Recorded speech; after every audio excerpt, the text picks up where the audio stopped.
Cuadrolas General Casimero versus Inoue mga idol.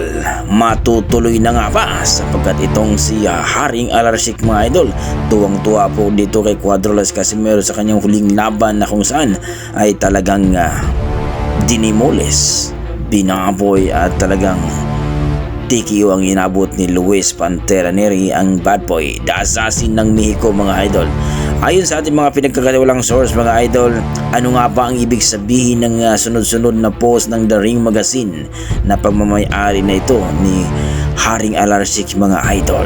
Kung baga nakitaan po itong si Cuadrolas Casimero mga idol na mas magandang ilaban si Casimero at si Naoya Inoue. Kung baga mga idol, unfinished business ito.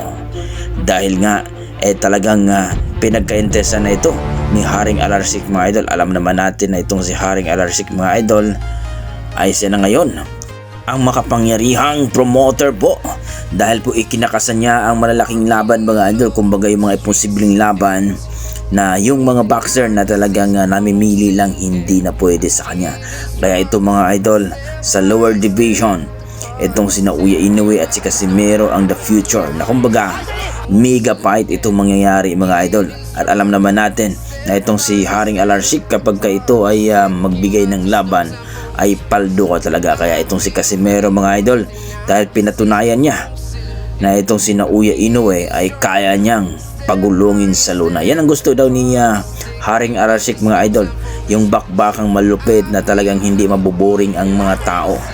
At nagustuhan niya ang laban ni Casimero nung nakaraang mga idol dito kay Luis Pantera Neri. Ayon sa ating mga pinagkakatiwalang source ay talagang posible na yan mga idol, sapagkat itong si Casimero at ang kanyang promoter ay nakipag-negotiate na ito kay Haring Alarsik, at natuwa naman daw ito si Haring Alarsik mga idol sa kanyang resume, sapagkat yung nakarang laban ni Casimero kontra kay Neri ay napaka-impresibo mga idol. Excellent daw talaga. Kung baga, ang bakbakang Casimero at Naoya Inoue ay isang history daw mga idol na mangyayari, dahil alam daw natin na itong si Naoya Inoue ay monster kuno ng Japan.